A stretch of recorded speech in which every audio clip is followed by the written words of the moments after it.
দোয়া করছি যেন তারা বাংলাদেশকে সামনে এগিয়ে নিয়ে যাওয়ার জন্য কাজ করে। BNP is digging their own grave and the grave of their grassroots leaders. সর্বশেষ যে সংশোধনীতে আমরা দেখেছি যে তত্ত্বাবধায়ক ব্যবস্থাকে তারা এমন ভাবে রেখে দিয়েছে বিএনপি যেন পুনরায় সেটা সংস্কার করে তাদের ক্ষমতাকে পাকাপোক্ত করা যায়, নিজেদের ক্ষমতাকে স্থায়ী করা যায়। এই সংবিধান সংশোধন বনাম বেসিক স্ট্রাকচারের যে দ্বন্দ্ব বিএনপি জিয়ে রেখেছে, এটি আসলে তাদেরকে বিএনপি যে নিজের স্বৈরাচারের দিকে তারা ধাবিত হচ্ছে, স্বৈরাচার হওয়ার দিকে ধাবিত হচ্ছে, সেটিকে আসলে ইঙ্গিত করে।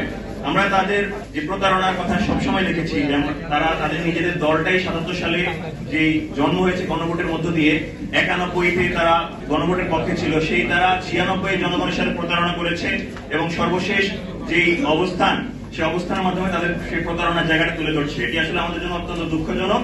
আমরা দেখছি তাদের পক্ষে যে রায় যায় সবসময়, সেই পক্ষের রায়ে তারা সবসময় সাথে থাকে এবং যখনই সেটা বিরোধী হয় তখন সেটার বিপক্ষে চলে যায়। আমরা বর্তমান বাংলাদেশের রাজনৈতিক সংস্কৃতিতে কি দেখতে পাই যে খাস মহল বিভিন্ন লুটপাট, দখলদারিত্ব, জলমহল, বিভিন্ন রকম যে বাস স্ট্যান্ড, যে রেগুলার স্ট্যান্ড, কুরবানির পশুর হাট, এই জায়গাগুলোকে ক্ষমতাসীনরা কুক্ষিগত করে রেখে তারা নিজেরা মুনাফা ভোগ করার চেষ্টা করে খুব স্বল্প মূল্যে। দ্বিতীয় আরেকটা হলো টেন্ডারবাজি। এই টেন্ডারবাজির মাধ্যমে তারা ক্ষমতাসীনরা টেন্ডারকে দখল করে এই যে রাজনৈতিকরণ করে এবং এর কারণে তৃণমূলে যত প্রকার সহিংসতা, সংঘর্ষ, হত্যাকাণ্ডের ঘটনা সেগুলো ঘটে।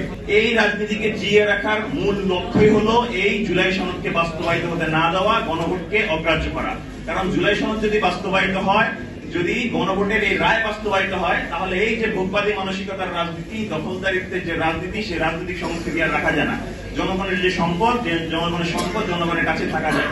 এই ভয়ে আমরা মনে করছি যে এই ভয়ে আসলে বর্তমান সরকার যেভাবে হোক তারা ক্ষমতা এসেছে, তারা এই ভয়ে আসলে এই জুলাই সনদ এবং গণভোটকে তারা অগ্রাহ্য করার চেষ্টা করছে।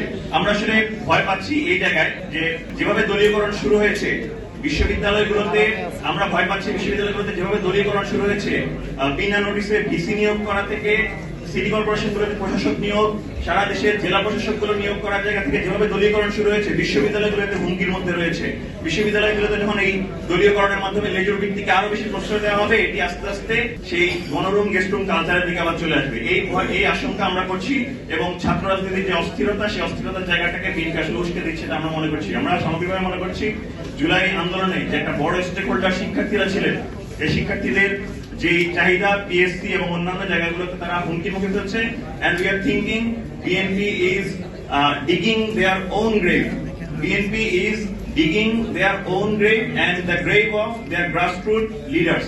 আমরা বিএনপির এই স্বৈরাচার হওয়ার পথে আমরা আশঙ্কা বোধ করছি। আমরা বিএনপির জন্য দোয়া করছি যেন তারা এই সুপথে ফিরে আসে, দেশের মানুষের জনরায়কে তারা উপেক্ষা না করে সেটির পক্ষে অবস্থান করে এবং বাংলাদেশকে সামনে এগিয়ে নিয়ে যাওয়ার জন্য কাজ করে। যদি সেই রায় তারা মত না দেয়, আমরা প্রস্তুত রয়েছি, আমরা বাংলাদেশের মানুষের স্বার্থ অধিকারে আবারও রাজপথে নেমে আসবো ইনশাআল্লাহ। সবাইকে অসংখ্য ধন্যবাদ জানাচ্ছি। আসসালামু আলাইকুম ওয়া রাহমাতুল্লাহ।